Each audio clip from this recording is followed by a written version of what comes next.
de l'élection présidentielle aux États-Unis. Les républicains se cherchent toujours un candidat. Ils hésitent. Mitt Romney, on l'a dit, est donné favori, mais il peine à convaincre. Et ça fait sourire, il faut bien le dire, Barack Obama, dont Mitt Romney dit que c'est le pire président depuis Carter. Le président américain a donné hier une conférence de presse et il a souhaité bonne chance à Mitt Romney. Écoutez-le. Mitt Romney dit que vous êtes le pire président américain depuis Carter. Qu'avez-vous envie de lui dire? Bonne chance. Vous pensez que c'était un soutien officiel? Je l'espère, mais je n'y crois pas trop. Mais j'apprécie le souhait de réussite. Et moi aussi, je lui souhaite bien du plaisir. Voilà, et Tom McGrath nous a rejoint donc pour Bonsoir. la deuxième partie de ce débat. Bonsoir, merci d'être avec nous. Je rappelle pour nos téléspectateurs que vous êtes membre des Democrats, des Republicans, pardonnez-moi, abroad à Paris. Est-ce que vous confirmez, vous, comme Mitt Romney, vous dites que Barack Obama, c'est le pire président que les États-Unis aient connu depuis Carter? Je pense qu'il est de loin le plus vulnérable en termes de président sortant, oui. Et pour plusieurs raisons. Taux de chômage à 8,5%. Jamais depuis la Deuxième Guerre mondiale, quelqu'un a été réélu avec un taux de chômage au-dessus de 7. Mais jamais un président a connu peut-être une crise Oui, économique mais ça, comme il en c'est a important. connu une. Les Américains ont déjà jugé la politique économique d'Obama. Et 60 à 65% trouvent que la politique économique amenée par les démocrates et par Obama est une déception, les déçoit. Nous avons fait un programme de relance qui a ajouté plusieurs milliers de milliards de dollars de déficit à notre budgétaire. Et ça n'était pas pour relancer l'économie, c'était juste pour creuser les déficits, ça n'a pas fait preuve. Donc les Américains sont très déçus par leur relance. Certes, il est venu avec un vrai problème, mais les Américains sont très déçus par le programme économique. Ils sont peut-être très déçus, Tom McGrath, mais quand même ce dernier sondage, on va le regarder à NBC Wall Street. Si demain il devait y avoir une élection présidentielle, eh bien les Américains choisiraient... Je vous donnerai deux autres sondages qui donnera quelque chose de beaucoup plus sérieux. Barack Obama et 44% pour le candidat républicain. Vous soutenez Mitt Romney? Vous trouvez que c'est un bon candidat? C'est le mieux à même d'affronter Barack Obama pour vous? Je pense que Mitt Romney sera un bon candidat. En fait, la campagne républicaine aujourd'hui, pour moi, il n'y a pas énorme différence entre la politique les uns et les autres. C'est plutôt une question d'image, d'expérience. L'image de Romney, c'est quelqu'un qui a vraiment fait une longue carrière d'affaires, qui sait comment créer des emplois, qui sait comment relancer l'économie. Il en a fait perdre, il paraît, aussi des emplois. Il paraît qu'il a mis beaucoup d'argent, il a mis beaucoup d'argent dans sa poche et Obama sera via ravi Bain de faire Capital. campagne avec lui parce qu'il a gagné beaucoup d'argent, effectivement, dans sa Mais carrière. il a fait perdre aussi, paraît-il, des emplois via son hedge fund Bain Je pense Capital. que net, c'était vraiment une carrière réussite. Certains investissements n'ont pas marché comme d'autres, mais l'image de Romney, c'est quelqu'un qui est beaucoup plus centriste, capable d'attirer ces 30-35% des Américains.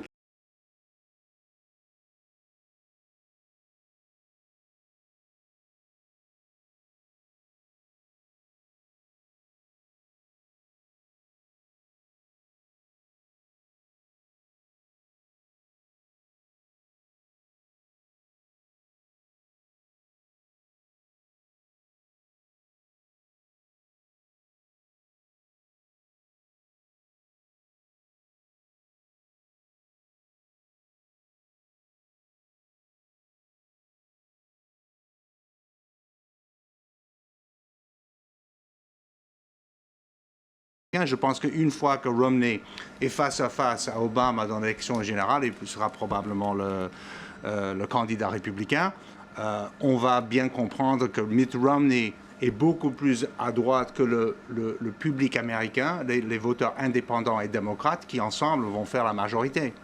Alors justement, sur Mitt Romney, on ne comprend pas.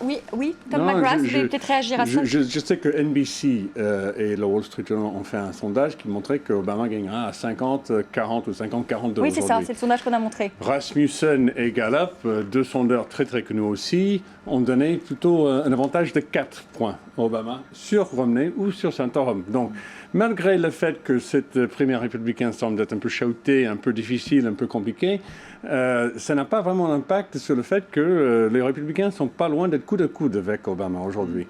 Et là où ça va jouer, comme vous savez, c'est dans les États qui basculent, les swing states, Ohio, le Floride, la Caroline du Nord, la Virginie, le Colorado, le Nevada peut-être. Et là, on a d'autres sondages qui montrent que Santorum a une avance sur Obama dans certains États. Alors, François Durper. Sur la question des... Est-ce que la question aussi qu'on se pose, pour rebondir sur ce que disait Tom McGrath, est-ce que Mitt Romney peut séduire aujourd'hui l'Américain moyen ?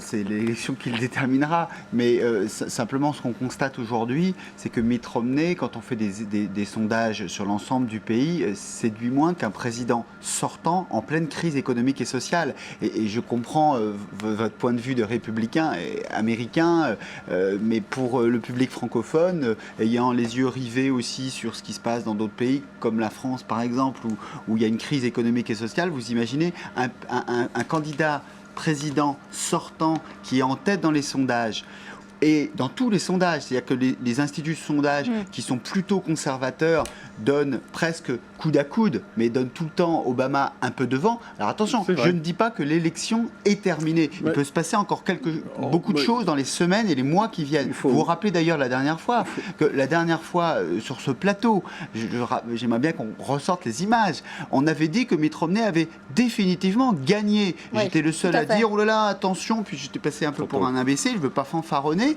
mais 24 heures après, on apprenait que finalement, avec un recounting, eh bien, Mitt Romney n'avait même pas gagné l'Iowa. Vous voyez, les États-Unis, il faut toujours se méfier de ce qui peut se passer.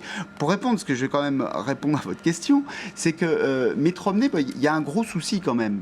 C'est que la division, de mon point de vue, elle est très forte dans le Parti républicain. Et ce n'est pas une division uniquement de personnalité, c'est une division idéologique. Et c'est une division qui est une division de poupée gigogne. Il y a plusieurs divisions dans la division. Il y a d'abord une division entre conservateurs et modérés. Le modéré, il est tout seul, c'est Mitt Romney. Et puis, il y a des conservateurs. Et maintenant, il y a deux conservateurs, Gingrich et Santorum. Et puis, il y a une deuxième division qui est au sein du camp conservateur, entre Gingrich et Santorum. Et en fait, toute la question, c'est de savoir si, on a dit, au cours des semaines qui ont passé, tous unis contre Mitt Romney, tous conservateurs contre Mitt Romney. En fait, c'est pas ça qui est en train de se passer. C'est tous divisés en face de Mitt Romney. Parce que ce qui est en train de se passer, c'est que Gingrich et Santorum, pourquoi Mitt Romney est en train de gagner? Parce que Gingrich et Santorum, au lieu de se préoccuper de battre Mitt Romney, ils sont en train de se préoccuper de qui est le leader du camp conservateur. Et j'en veux pour en fait, ils se battent entre eux, les uns les autres. Écoutez la phrase de Mitt Romney il y a quelques heures, pas de Mitt Romney, de Gingrich. Gingrich dit, voilà, moi je suis la tortue. Dans tous ces conservateurs. Mais je les ai battus, les Michel Bachmann, je les ai battus, les Herman Cain. Et donc, en filigrane, il dit, et je finirai par le battre, Santorum. Vous voyez, ce qui l'intéresse, lui, c'est son hégémonie dans le clan, je ne parle même pas de camp, dans le clan mais conservateur. Tom McGrath, ça vous fait sourire, mais ça n'a finalement rien de drôle pour les Républicains, le parti auquel vous appartenez. C'est compliqué sur le côté républicain, et c'est aussi compliqué sur le côté démocrate. On a le sentiment que ce parti traverse quand même une crise identitaire. Aujourd'hui, est-ce que c'est le cas? On ne parle pas de ça une crise. Les primaires sont toujours l'occasion de définir d'une manière ou l'autre le parti. Je me souviens très bien Reagan. C'est lui qui a vraiment cassé l'ancien modèle de Ford, Rockefeller, père Romney dans les années 60-70 et qu'on était nominé et notre candidat en 1980, en mars, avril, mai, il a été derrière Carter à 10, 12, 15 points. Il a gagné par 10. N'oubliez pas non plus que Kerry, pendant tout le printemps et tout l'été, avait un avantage de 8, 7, 10% sur George Bush en 2004. Il a perdu par 3 ou 4. Donc aujourd'hui, les sondages tête à tête ne vaut pas grand-chose. Par contre, François, je suis sûr que vous voyez bien, une chose qui est importante, c'est l'enthousiasme d'une partie.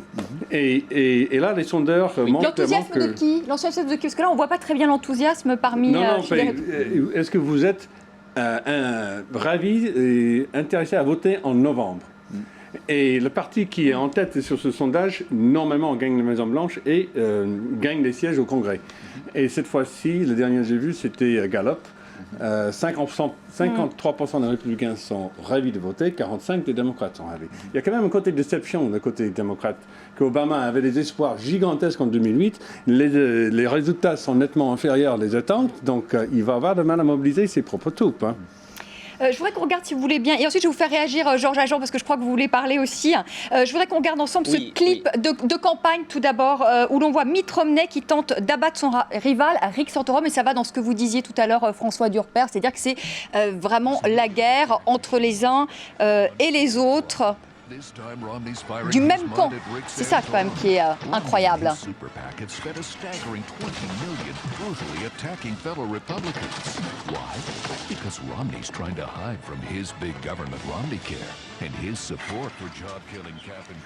Georges Ajon, est-ce qu'on peut dire que c'est une campagne sale chez les Républicains ? Quand on voit ce genre de clip. Oui, il y a le lancer debout et bon, c'est pour ça qu'il faut toujours regarder le compte des délégués et ce qui peut se passer, ce qui peut arriver à Tampa en fin d'août. Parce que si Romney n'a pas touché les 1144, le lancer debout qu'on a vu, ça peut rendre un deal entre Romney et Santorum impossible. N'oubliez pas qu'en 2008, Santorum a soutenu Romney. Mais oui, c'est assez sale entre Romney et Santorum, surtout Romney et Gingrich. Le seul rapport dans cette campagne qui reste amical, c'est Romney et Ron Paul. Et ça peut être intéressant, surtout pour le fils de Ron Paul, le sénateur Rand Paul de l'État de Kentucky. Si Ron Paul arrive à Tampa avec 10% des délégués, et c'est lui qui sera le faiseur de roi de Romney. Ça peut être un deal intéressant si Romney prend comme son colistier Rand Paul, le fils de Ron Paul. Alors, il faut se méfier. François Durper. Non, mais je dis c'est très intéressant, mais c'est vrai qu'il faut se méfier. En cours de course déléguée, il y a toujours comme ça des rumeurs qui fleurissent, notamment sur le possible colistier. Les possibles colistiers, on peut faire la liste des possibles colistiers de Barack Obama il y a 4 ans. Même Hillary Clinton y est passée. Donc c'est vrai qu'en ce moment, de quoi on parle aux États-Unis, on se dit effectivement Ron Paul s'entend plutôt bien. Pourquoi il continue d'ailleurs, parce qu'il n'a gagné aucun État pour le moment. Alors, il faut dire qu'il a de l'argent, il a aussi des gens qui le soutiennent, qui donnent de l'argent pour sa campagne, donc il est organisé. Et finalement, c'est un paradoxe, il gagne aucun État, mais c'est presque sa meilleure campagne de son histoire personnelle à Ron Paul. Eh bien, il se dit qu'effectivement, il pourrait y avoir une tractation au final, et donc le fils de Ron Paul devenant le colistier avec, en contrepartie, d'inclure dans la plateforme le programme de Ron Paul, une partie du programme de Ron Paul libertarien. Tom McGrath, pour revenir, vous trouvez que c'est une campagne sale, vous-même qui êtes républicain, membre du parti républicain, vous êtes quand même gêné par cette campagne qui est quand même d'une violence... Gêné, je ne cache pas, mais c'est fait par les super PAC, qui sont soi-disant indépendants des candidats. Alors, rappelons à nos téléspectateurs ce que sont les super PAC. Les super PAC, ce sont des donneurs de fonds ou collecteurs de fonds qui ramassent l'argent pour soutenir une certaine candidate, une candidate bien identifiée. Mais ils n'ont pas le droit de coordonner leurs efforts avec la campagne de cette candidate. Il y aura beaucoup d'argent des deux côtés dépensé dans ces comités. Est-ce que Barack Obama va dépenser aussi de l'argent pour attaquer de la même manière son adversaire ? Il va utiliser les mêmes armes que les républicains. Donc ça sera aussi sale que les républicains. Non, ça ne serait pas... Entre Romney et Obama, ça va être une campagne difficile et dure, mais ils vont tous les deux utiliser ces comités qu'on appelle les super PAC pour collecter les fonds, parce qu'il faut que les deux partis utilisent les mêmes armes. Il n'y aura pas une partie qui va renoncer devant l'autre. L'utilisation d'un moyen financier de gagner les élections. Mais je reviens aussi sur le fait que les républicains, jusqu'ici, ce que le public voit, c'est cette guerre interne dans le parti et on ne voit pas un programme positif. Et à mon avis, ça va être difficile pour les républicains de venir avec Romney en septembre, octobre et de présenter un programme positif qui attire les votes des gens du centre.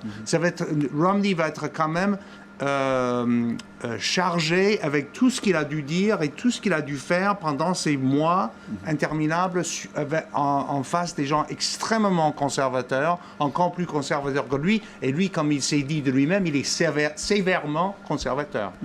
François Durper, la question qu'on se pose, est-ce que vous pensez que c'est terminé pour les Républicains et que Barack Obama va gagner cette élection? Je vous pose cette question parce qu'il y a beaucoup d'éditorialistes en ce moment aux États-Unis. Désolé Tom McGrath, mais même des éditorialistes républicains qui disent que maintenant il faut déjà penser à 2016 parce que c'est, pardonnez-moi l'expression, mais c'est cuit pour les Républicains. Vous savez, je ne vais pas vous répondre à l'américaine où il faut vraiment se prononcer, je vais vous répondre à la française, thèse, antithèse, très rapidement. Oui, les Républicains ont perdu. Ils sont en train de perdre l'élection dans cette longue course. Pourquoi?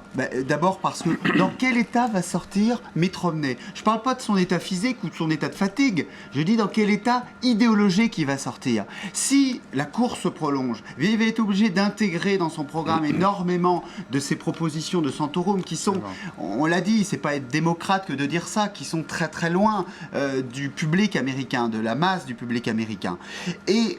Mais en même temps, je dirais que non, les Républicains ne sont pas en train de perdre et je me ferai plutôt l'avocat des Républicains en disant ils sont peut-être en train de gagner. Pour quelle raison? Mais parce que cette campagne qui se prolonge, c'est les institutions américaines qui sont comme ça, obligent tous les candidats républicains, obligent Mitt Romney à aller partout, à aller dans le Tennessee, à aller à Hawaï, à aller dans l'Ohio, et donc à aller à la rencontre des électeurs. Si ça s'était joué beaucoup plus tôt, comme il y a 4 ans, comme John McCain. Mais John McCain, il y a une partie des électeurs qu'il a moins rencontrés parce qu'il n'avait pas tellement à faire campagne, c'était terminé. Lui, il était obligé d'aller rassembler son camp, d'aller se battre. Finalement, il capitalise aujourd'hui d'une certaine manière. C'est un État-continent. C'est un continent, les États-Unis. 300 millions d'Américains. Georges Agent voulait réagir. On fait un dernier tour de table. Mais ça, c'est le principal avantage de Mitt Romney dans cette campagne. Il est candidat à la présidence depuis 2006. N'oubliez pas que McCain, en large mesure, pourquoi il a eu la nomination en 2008? Parce qu'il était aussi candidat en 2000. Donc l'expérience et une candidature à droite partout dans les 50 États, comme vous avez bien dit, c'est un continent.